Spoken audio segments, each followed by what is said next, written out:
What is up, football fans, and welcome back to Play Action Takes, HOPELY Media's NFL podcast. This week was week 17. We had a crazy weekend. I've been traveling. We're back. It's a Tuesday as we're recording this, Tuesday, December 30th. It's almost the end of the year. It's almost week 18. It's almost playoff time for the NFL. It's football time in Texas. Shout out to our sponsor, Zing Zang, America's #1 Bloody Mary mix. We love Zing Zang over here. Zang responsibly all season long. And shout out to Underdog Fantasy. Use promo code PATNFL when you sign up. Play your first $5 and get $75 in bonus entries using our promo code PATNFL. I'm your host, Stone Strangman, joined always by Kush Patel. How are we doing, brother? Man, we're doing great. We got some great matchups this week and next week. It's going to come down to the last week. We'll get into that, later. But we had some great games this week, and man, can't wait to talk about them. Yeah, I was up in Alabama on Sunday, so I was watching with the in-laws, and it's like, hey, can we turn the Texans game on? Let's turn the Texans game on. And he's like, all right, yeah, let's watch the Texans. So we watched the Texans. It's Texans-Chargers. It's a big game for the Texans, obviously. Like, they kind of have a shot, they kind of don't have a shot at the division, but it still matters. Obviously, winning games matters at this point. You hadn't clinched before this game. I think you've clinched since then. You're in the playoffs. Texans win 20-16. It was kind of gross both ways, I would say. But I love that Texans defense. I can't get enough of the Texans defense. Even when it breaks down, I'm like, man, why did it break down? I can't believe they didn't get to the quarterback. That's shocking to me.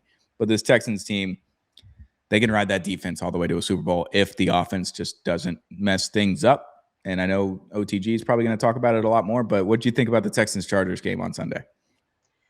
Man, we talked about it last week, the matchup between the offensive line of the Chargers, who's, is banged up. They're playing like their sixth and seventh guys on the team on that offensive line, and then the Texans defensive line. And what both of us said kind of came true. It was a bad matchup all day for the Chargers. And I remember one play early where the Texans are pass rushing and Danielle Hunter just puts a move on a guy and he just gets straight to Justin Herbert. It was like that all game long. And then the Chargers really only had one drive where they, kind of were able to move the ball down the field effectively with a touchdown. I think earlier in the game, the big play to Quentin Johnston and Cameron Dicker misses a field goal. I think that really hurt him in this game. Missed a lot. Yeah, and a lot of people on social media were very, very critical of Justin Herbert after this game. But, I think we have been too, but one thing I'll say is I don't know any other quarterback that can deal with what he's had to deal with the offensive line. He got hit so many times in this game, and he still, like the throws he made on that one touchdown drive were, I don't feel bad saying this. I don't think anybody else in the entire NFL, including number 15 Mahomes, Josh Allen, Lamar Jackson, whoever could do that on that drive and make those types of throws. I mean, that one throw where he's getting sandwiched by like two guys and he just delivers a strike down to like the 5-yard line to Quentin Johnston was absolutely fucking ridiculous.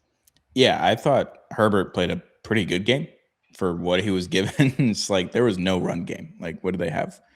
74 yards, and the majority of it came from Justin Herbert escaping and scrambling out of the pocket and getting first downs and stuff. Like, he had 6 carries for 37 yards. He had the most yards on the team.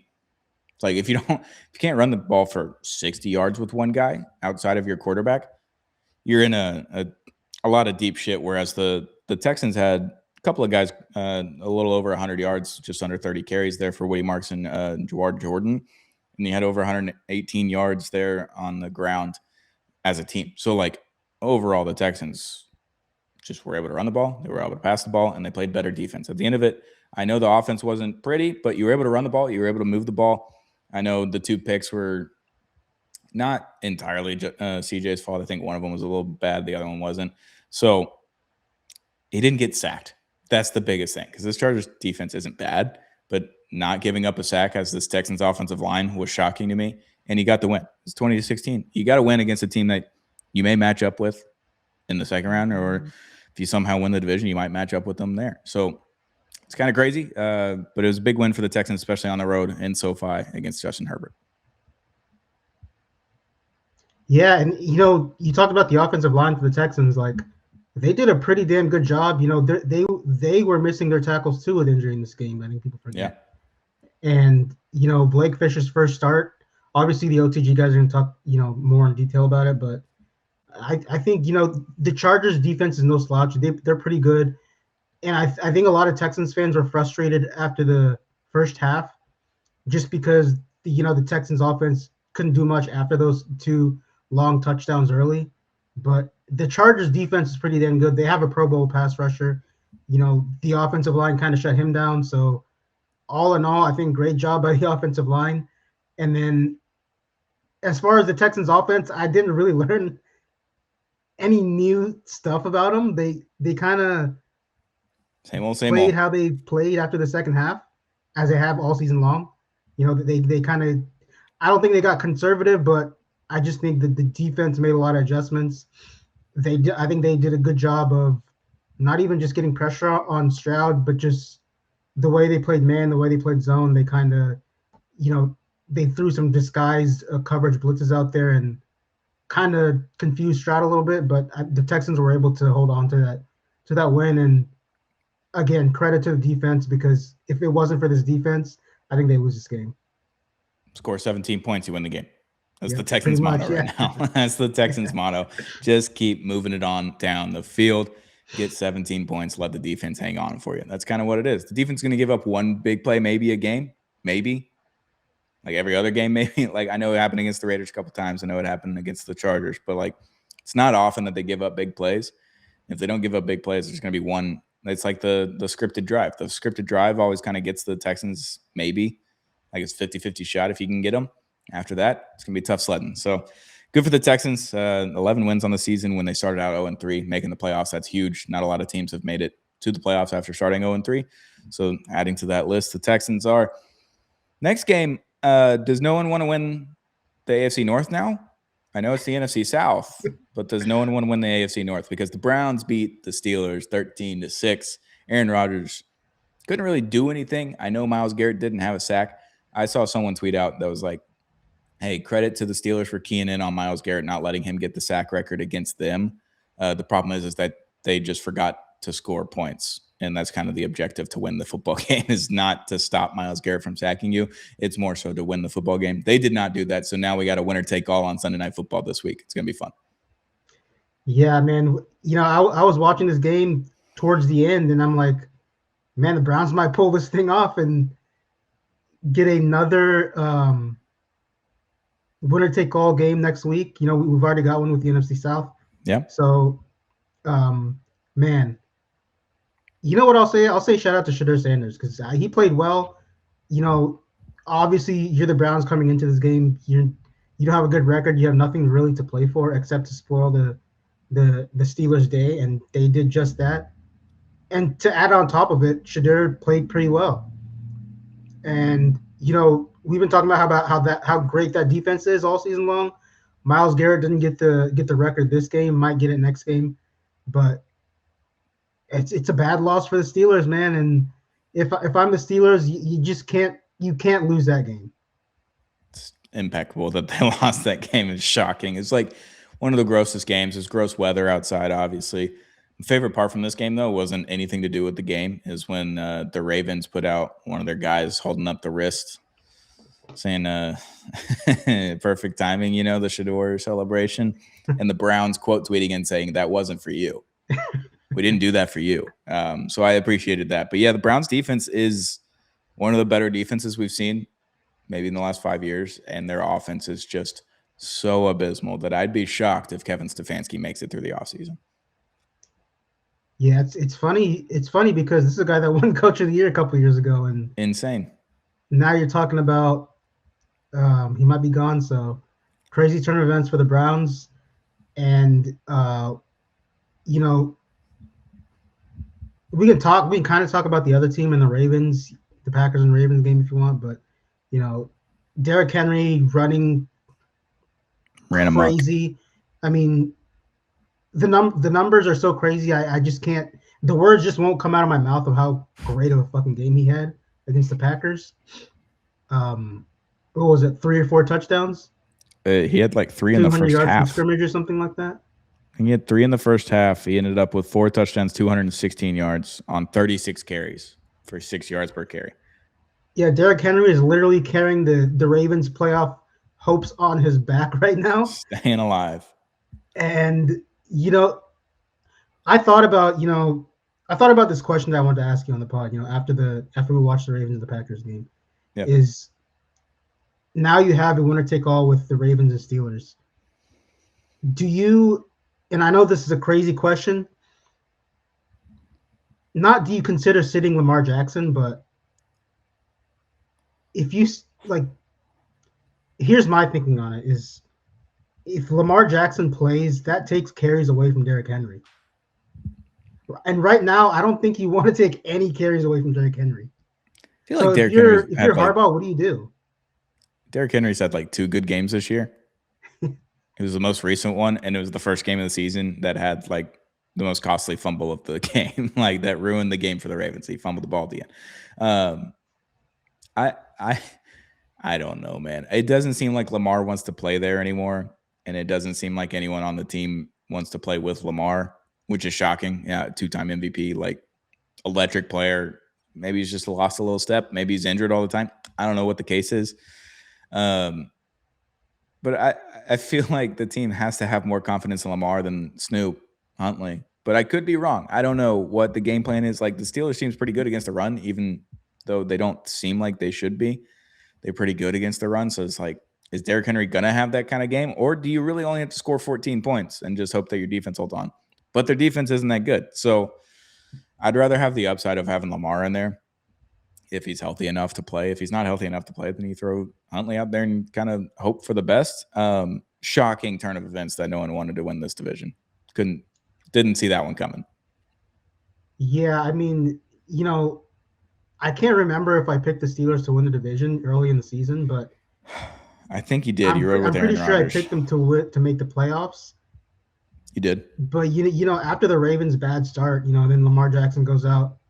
I thought it was over for them, and I don't know how they're doing it. They somehow crap their way into a last week winner go home game. So this game's gonna be fun. We're gonna talk about this game specifically on the next episode. But yeah, man, what a season!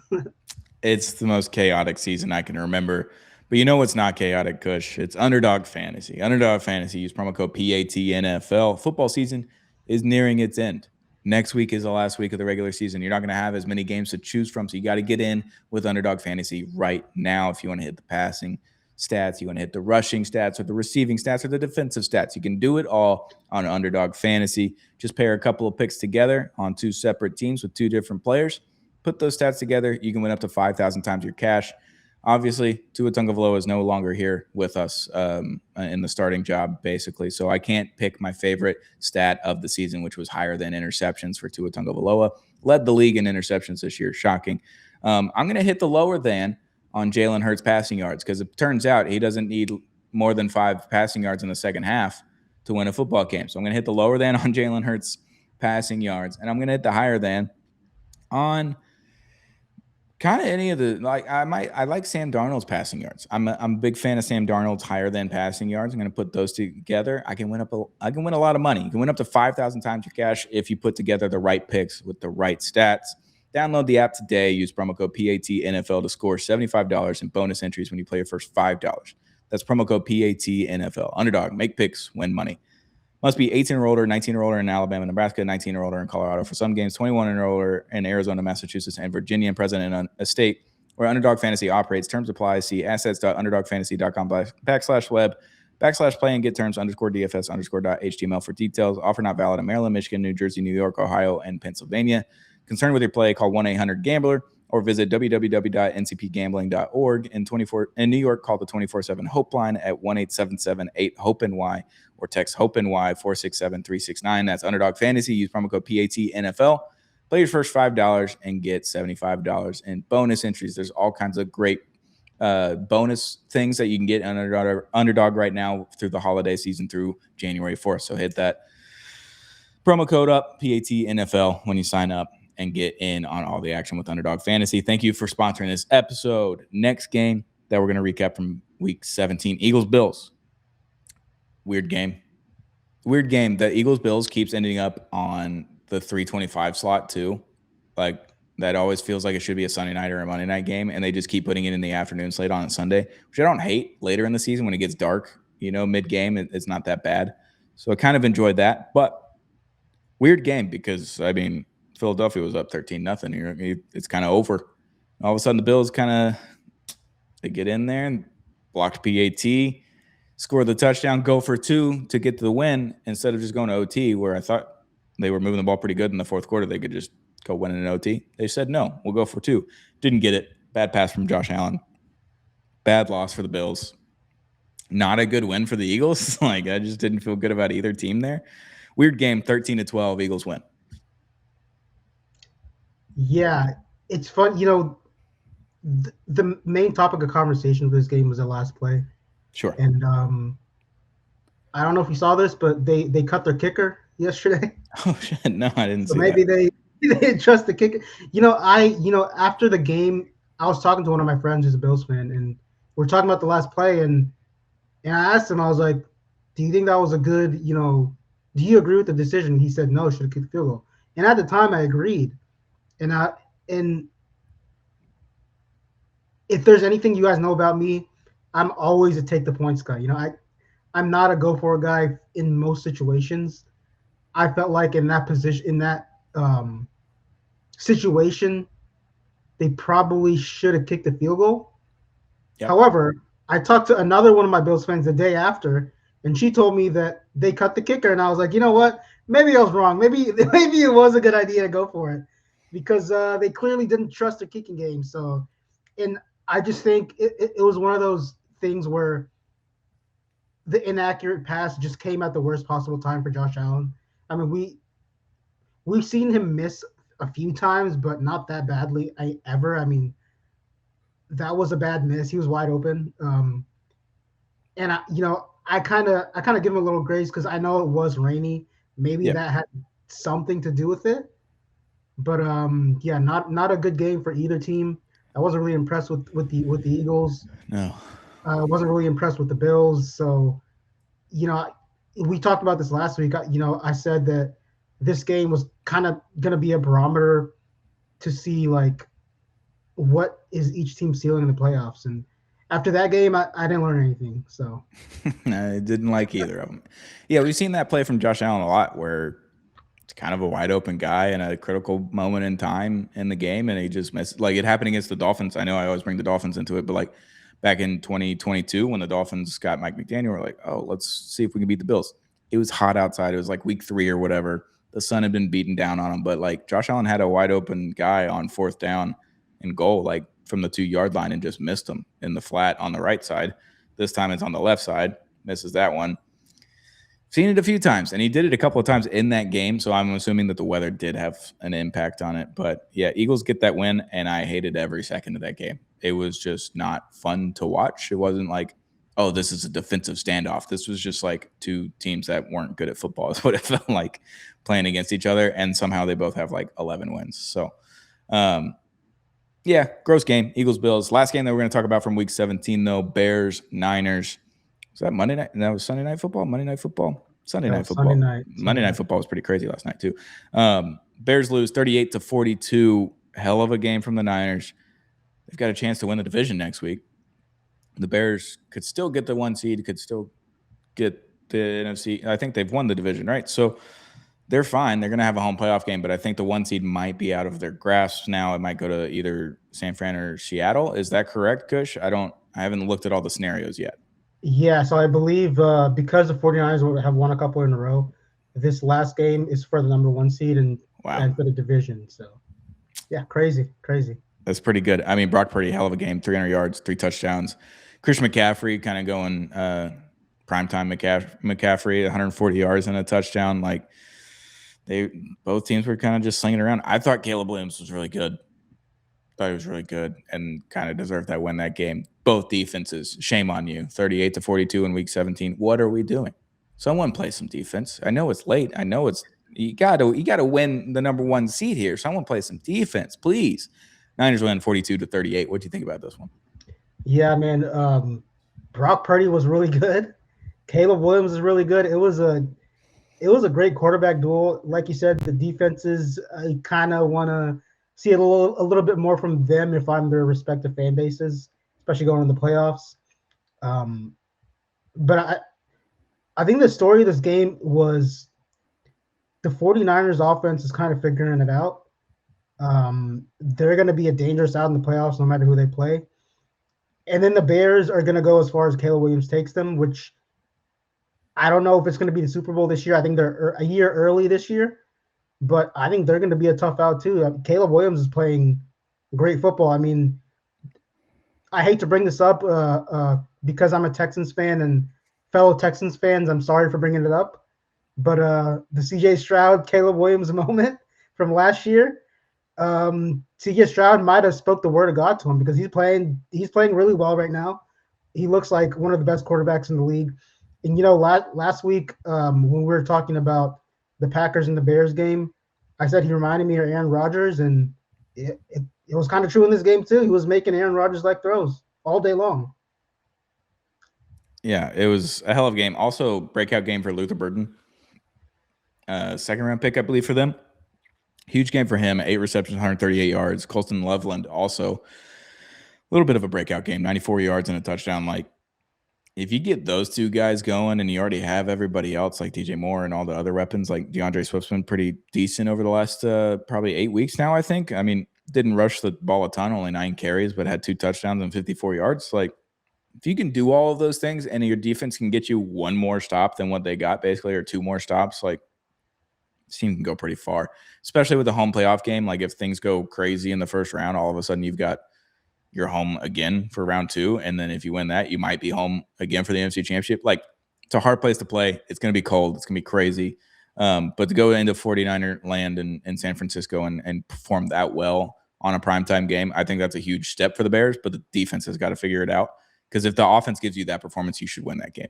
And same thing for the 49ers. Like, if they had lost that game, if the offense gave you that performance, the defense should win you that game. And it goes both ways, but obviously Chicago is on the losing end of this one, so it's their defense's fault, not the 49ers. I don't know. Great game, though.